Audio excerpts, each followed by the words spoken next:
Over the past month or so, we've been covering the literally hundreds of voter suppression bills that have been working their way through a number of different state legislatures. Well, now several of them have actually passed, including most recently in Georgia, which had one of the worst. And why wouldn't it?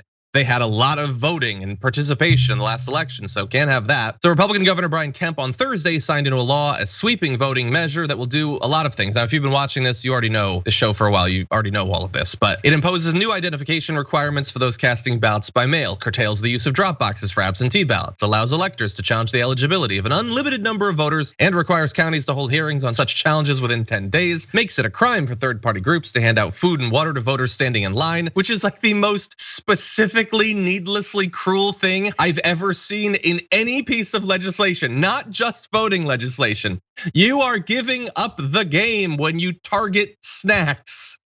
But anyway, John is not having it. They came for the water and I said nothing, but then they came for the snacks. And there was no one there to defend the snackers. You can't say it's about election security when you're like, no, make them go thirsty. That has nothing to do. It's not like I would rig the election, but I'm too weak from lack of carbs. Now I can't. Mission accomplished. That's not how it works. They're just trying to stop people from voting. They want to make the lines really long and they want to make the people quit the lines because they're thirsty or hungry. It's madness. But it also blocks the use of mobile voting vans, as Fulton County did last year after purchasing 2 vehicles at a cost of more than $700,000. The reason they want to ban those is because voting vans are convenient and lead to more voting. They also prevent local governments from directly accepting grants from the private sector. Now, that's all stuff that we've talked about. I want to briefly add in a little bit that I'm not 100% sure we have talked about and is perhaps even more insidious because of the sort of umbrella effect it'll have over the implementation and enforcement of all of what we've already talked about. The 95-page law also strips authority from the Secretary of State, making him a non-voting member of the state election board, and allows lawmakers to initiate takeovers of local election boards, measures that critics said could allow partisan appointments to slow down or block election certification or target heavily Democratic jurisdiction. Like, we just went through this whole election. We know all of what happened with Raffensperger and all of that. Now they're like, oh yeah, that was inconvenient, made it harder to steal the election. So he's gone. Also, we're in charge now. It doesn't matter if this is an area that's overwhelmingly Democratic. We, the state legislature, get to decide what actually happens there. So this is going to be really fun for future elections, Brett. Yeah, so essentially they're outlining, they've just told us what is too ridiculous for them to do. They're like, the Raffensperger basically said, listen, I'm the Secretary of State of Georgia. I know how to suppress the vote.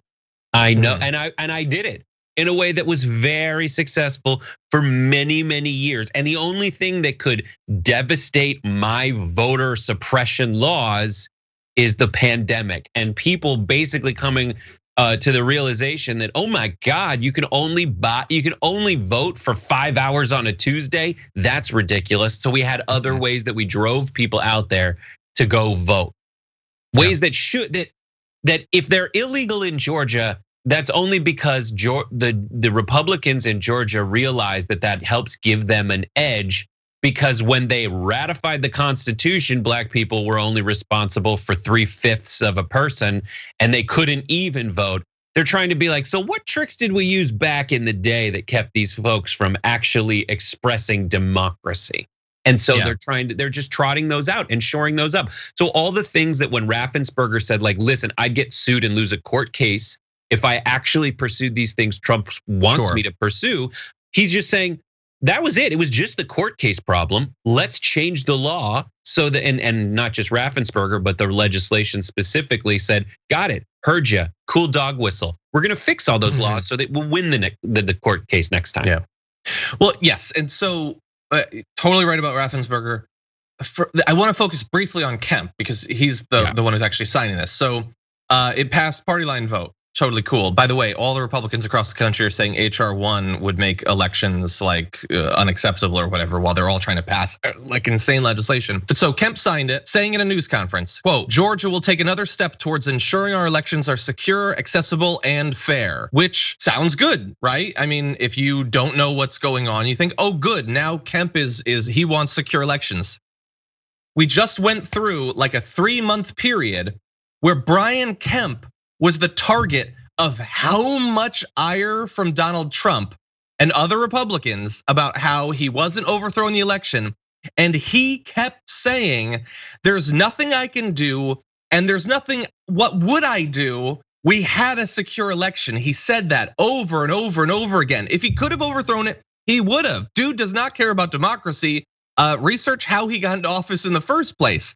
But there was nothing they could do because it was a fair and secure election. But now, well, now we'll be getting a fair and secure election once we stop some of these people of particular sorts from voting. So incredibly fake, incredibly frustrating. There's some nice symbolism here though.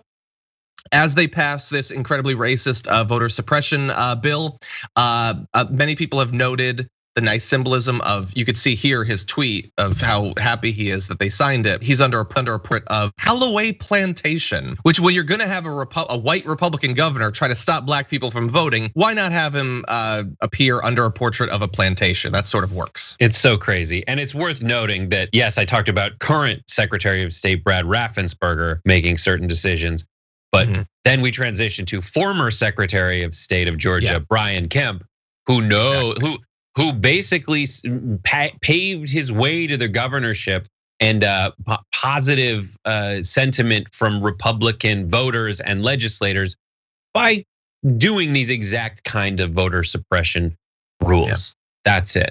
And they're never being honest when they say they want people to vote.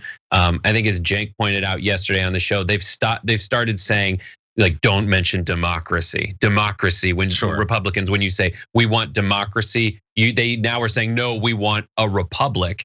Totally. Basically saying they want the equivalent of Jim Crow, which this is, which Biden called them out for yesterday, and other people have as well. But Fox and Friends is like, isn't it weird how he said crow? Exactly, and we're gonna play that, so we will get to that.